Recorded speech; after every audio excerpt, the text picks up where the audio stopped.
बिल्कुल प्रद्युमन, इसी को लेकर हमारे साथ चर्चा करने के लिए किशोर उपाध्याय जी जुड़ चुके हैं, कांग्रेस के प्रदेश अध्यक्ष हैं। आपको पूर्व प्रदेश अध्यक्ष हैं, आपका बहुत बहुत स्वागत है सर टीवी 100 पर। और सर, आप खुद भी इसको लेकर मांग उठा चुके हैं कि 40% टिकट महिलाओं को दिए जाने चाहिए उत्तराखंड में।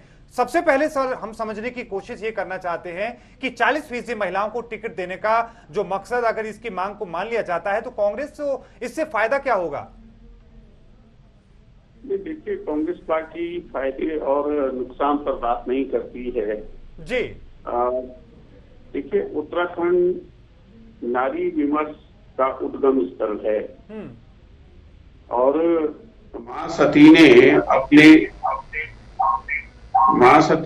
स्वयं को स्वाहा किया। यहाँ इसी धरती से मां गंगा भी पैदा हुई है और उसके साथ में उत्तराखंड राज्य आंदोलन में सबसे बड़ी भूमिका हमारी मातृशक्ति की रही है, नारी शक्ति की रही है, हमारी मां बहनों की रही है।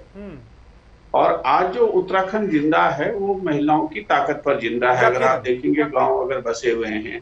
लेकिन उपाध्याय जी, मेरा सवाल इसलिए था क्योंकि हम देख रहे हैं कि हाल ही में कुछ तस्वीरें ऐसी सामने आई हैं कांग्रेस की कुछ नेताओं के द्वारा, जो ये दिखाते हैं कि टिकट के लिए अब बगावत होती नजर आ रही है। किच्छा से कल तस्वीरें आई थी, कई नेता जो वहां पर धरना प्रदर्शन कर रहे थे और ये दावेदारी ठोक रहे थे कि यहां से हमें टिकट मिलना चाहिए। ऐसे में अगर कांग्रेस ये अनाउंस कर देती है कि 40% महिलाओं को टिकट मिलेगा, तो इससे लगता नहीं कि नुकसान भी हो सकता है?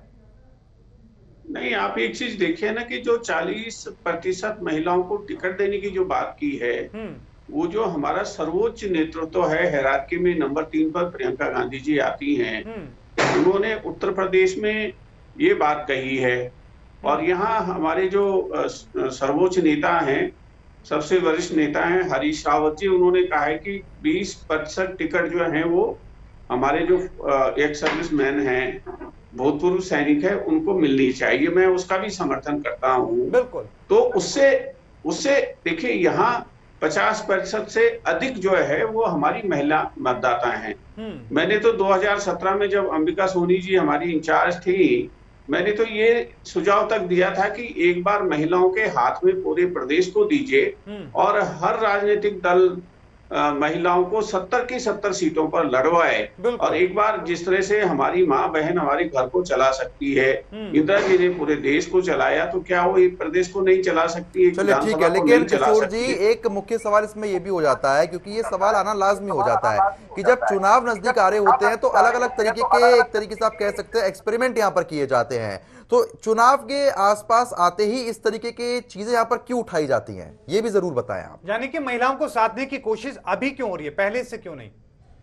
नहीं, मैं तो 2017 में भी कहा। मैंने जब हमारी बैठकें हुई तो उसमें भी मैंने कहा कि मैंने ये लॉजिक पुट फॉरवर्ड किया था उस समय। और लोगों को, महिलाओं से मुझे लगता है कि इतना ऐतराज क्यों है? उनको भी काम करने दीजिए ना, एक बार देखते हैं उसका क्या असर रहेगा। और यहाँ उत्तराखंड से एक नई धारा राजनीति की जो है आगे बढ़नी चाहिए, उसको दलगत राजनीति से नहीं देखा जाना चाहिए। मेरा मानना यह है, अगर हम अपनी बहनों को नहीं जो है वो अवसर देंगे और इस समय नहीं अवसर देंगे तो कब अवसर देंगे, जब हमारे सर्वोच्च नेतृत्व तो कह रहा है। हम तो 100% की बात भी नहीं कर रहे, 40% की बात कर रहे हैं। और मैं नहीं कर रहा हूँ, ये प्रियंका जी ने बात की है, मैंने उसका समर्थन किया है। और उसको इस हिसाब से मत देखिए, अगर वो 50% मतदाता है और इकट्ठी हो गई, तो मेरे विचार से जो भी राजनीतिक दल इस बात को आगे बढ़ाएगा उसको निश्चित रूप से राजनीतिक फायदा भी होगा और वो सरकार बना लेगा। मेरा मानना ये। बिल्कुल नहीं, अब ये पॉइंट है, क्योंकि यहाँ पर देखिए महिलाओं की आबादी 50% से ज्यादा है और ऐसे में सीधा लाभ इसका कहीं ना कहीं मिलता नजर आएगा। लेकिन उपाध्याय जी, एक बात मैं समझने की कोशिश कर रहा हूं, कांग्रेस महिला विंग ने ये डिमांड की है, राष्ट्रीय महासचिव इसको लेकर पत्र भी लिख चुकी है, लेकिन उत्तर प्रदेश की जो स्थिति है, चुनावी जो जमीन है वो अलग है, उत्तराखंड की अलग है। क्या केंद्रीय नेतृत्व इसकी इजाजत देगा, वो मान पाएगा, आपकी बात को समझेगा? नहीं, मैं उनको बधाई देता हूं जिस भी बहन ने इसको आगे बढ़ाने का काम किया है। लेकिन सबसे पहले मैंने अपने शीर्ष नेतृत्व को, अपने हमारे जो इंचार्ज हैं उनको चिट्ठी लिखी थी। और हम राष्ट्रीय राजनीतिक दल हैं जी।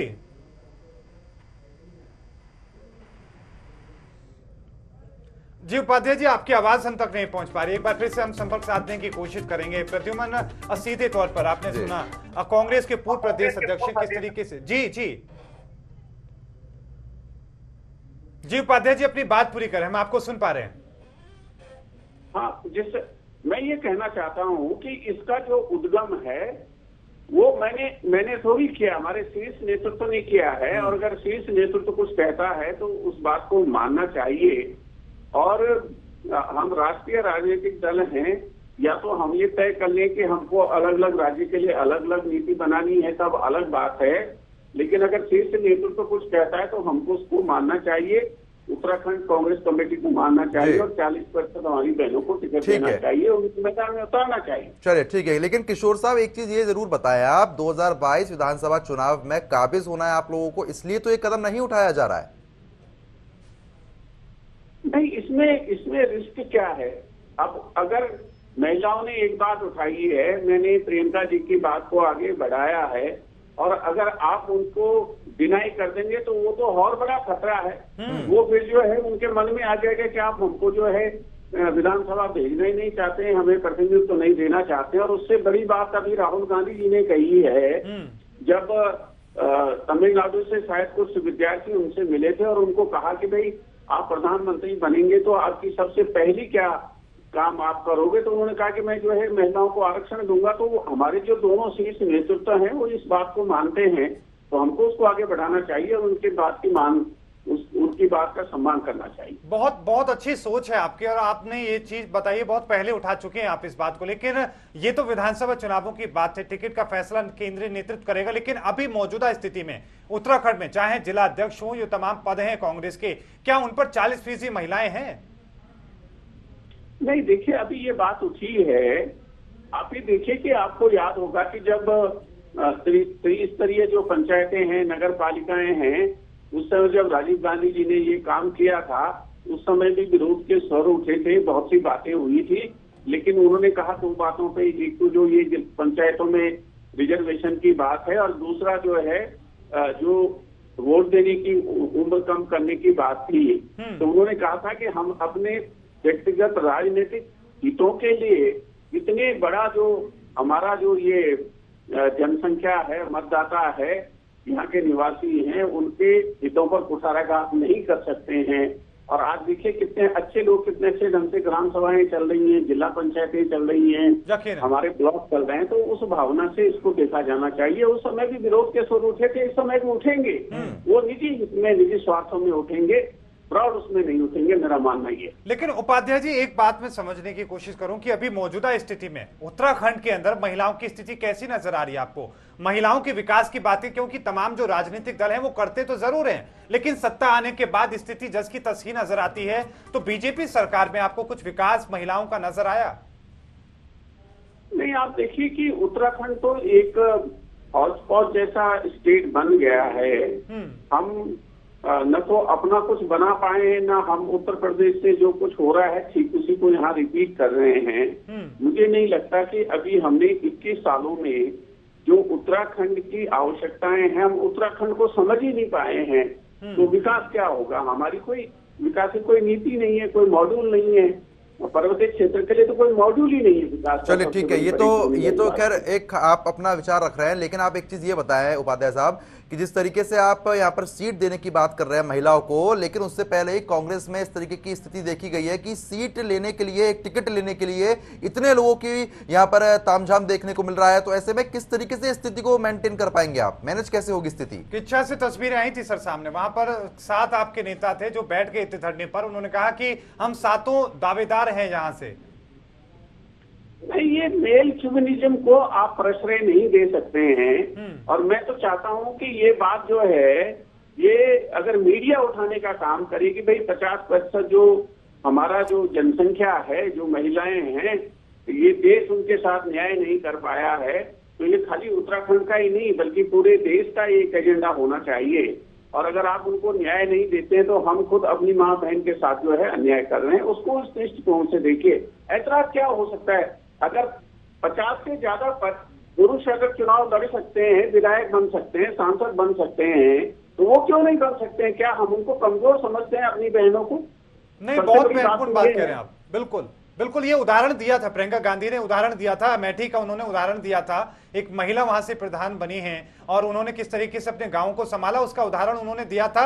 और आप इस बात को समझ रहे हैं क्योंकि आपने कांग्रेस को उत्तराखंड के अंदर उस पार्टी को सींचा है, आप जमीनी स्तर पर तमाम चीजों को समझ रहे हैं। और हम तो सिर्फ 40% नहीं, हम तो ये कहते हैं कि ज्यादा से ज्यादा महिलाओं को टिकट दिया जाना चाहिए ताकि वो बेहतर तरीके से स्थिति को समझ सके, राज्य को चला सके। लेकिन क्या राजनीतिक दल इस बात को समझेंगे? आपने अगर इसकी शुरुआत की है तो बाकी आम आदमी पार्टी हो या फिर खुद बीजेपी हो, क्या वो भी उत्तराखंड में इसको लेकर विचार करती नजर आ सकती है? देखिए, प्रियंका गांधी जी ने कांग्रेस को एक बड़ा भारी मौका दे दिया है। जिस एजेंडे को लेकर के अन्य दल आगे बढ़ रहे हैं, उस एजेंडे को प्रियंका गांधी जी का ये जो सूत्र है वही काउंटर कर सकता है। और अगर उत्तराखंड में हम लोगों को सद्बुद्धि आए और इस बात को हम मान लें तो 2/3 बहुमत से कांग्रेस की सरकार बनेगी। मैं आपको ये बता रहा हूं, अगर उन 50 के हमारी तो सबसे ज्यादा जो ये सेक्स रेशियो है सबसे अच्छा उत्तराखंड में है। अभी उसमें जरूर थोड़ा सा कमी आई है। तो उनको ये लगा कि कांग्रेस हमारे साथ खड़ी है, तो मुझे ये लगता है कि बाकी लोगों की जमानतें जब्त होंगी। आप देख लीजिएगा, अगर पार्टी ने इस बात को मान लिया, पार्टी को इससे कोई नुकसान नहीं होने जा रहा है। और अगर नुकसान होता भी है तो ये तो गांधी की पार्टी है जिन्होंने अंग्रेजों के साथ लोहा लिया न्याय के लिए। इंदिरा जी की पार्टी है ये। तो मेरे विचार से इसको इस दृष्टिकोण से देखिए और महिलाओं को उनका जो अधिकार है वो मिलना चाहिए। बिल्कुल, क्योंकि देखिए बीजेपी की तरफ से भी बिल्कुल। उपाध्याय जी, आखिरी कमेंट के रूप में मैं आपके पास आ रहा हूं। आखिरी कमेंट के रूप में बहुत सारी महिलाएं होंगी जो आपकी बात को सुनकर खुश हो रही होंगी और उनको गर्व भी महसूस हो रहा होगा। हो सकता है वो सीधे तौर पर आपसे मुलाकात करके इसके लिए धन्यवाद ना कह सके, लेकिन उन माताओं बहनों के लिए आप क्या कहेंगे जिनके लिए आप लड़ाई लड़ रहे हैं? नहीं, उनको अपने हक की लड़ाई लड़नी चाहिए और ये उनका भाई उनके साथ खड़ा होगा उनके हक की लड़ाई में। और मैं तो सबसे पहले मैं यहाँ जहाँ से पार्टी मुझे चुनाव लड़वाना चाहती है, सहसपुर भी है, यहाँ टेहरी भी है। टेहरी में बहुत कम वोटों से 2012 में हारा था। मैं सबसे पहले अपना जो मेरा हक मैं नहीं कह सकता, मेरा जो राइट है या जो भी मेरा पार्टी में, मैं सबसे पहले टेहरी से कहूंगा कि भाई सबसे पहले यहाँ से शुरुआत करिए।